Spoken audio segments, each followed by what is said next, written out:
Good evening, and it's great to have you with us here on a Thursday night. And we begin with that awful mass shooting, the third now in less than 3 weeks in this country. Authorities in front of the cameras just a short time ago, this time at an office complex in Orange, California. 5 shot, 4 people killed, including a 9-year-old boy.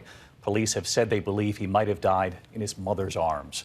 The first calls coming in of shots fired around 5:30 last night, West Coast time, reporting active gunfire as the first officers arrived. A bystander live streaming as teams rushed to the scene.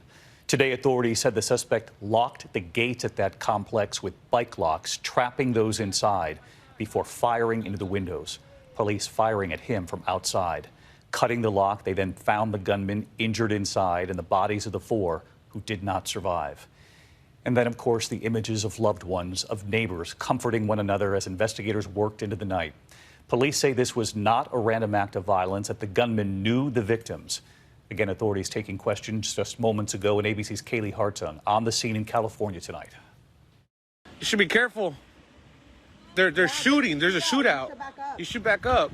A horrific scene in Orange, California, unfolding on a bystander's live stream. There was about 10 gunshots.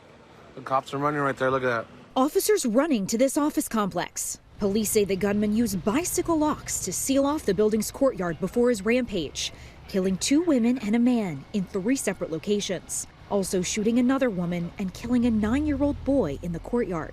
And it appears that a little boy died in his mother's arms as she was trying to save him during this horrific massacre. Sounds like we have shots fired. Let's make sure we have a good staging location. Police engaging in a shootout with the gunman, then using bolt cutters to break the locks. Once they were able to gain access in there, they immediately found the suspect.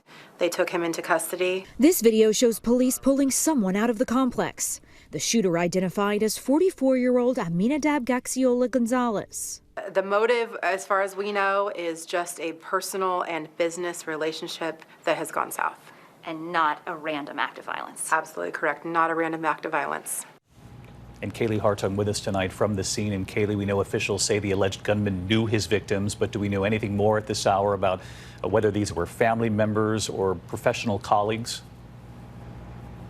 Well, David, authorities haven't yet identified any of the victims' force, but they say each of them had a personal or a professional relationship with the gunman. And just moments ago, Orange police sharing this surveillance photo with us as the suspect carried out the attack. You see that semi-automatic handgun, and in that backpack slung over his shoulder, officials say they recovered ammunition, handcuffs, and pepper spray. David, the district attorney here says he will pursue the death penalty. David. Just one more awful scene in this country. Kaylee Hartung leading us off tonight. Kaylee, thank you. Hi, everyone. George Stephanopoulos here. Thanks for checking out the ABC News YouTube channel. If you'd like to get more videos, show highlights, and watch live event coverage, click on the right over here to subscribe to our channel. And don't forget to download the ABC News app for breaking news alerts. Thanks for watching.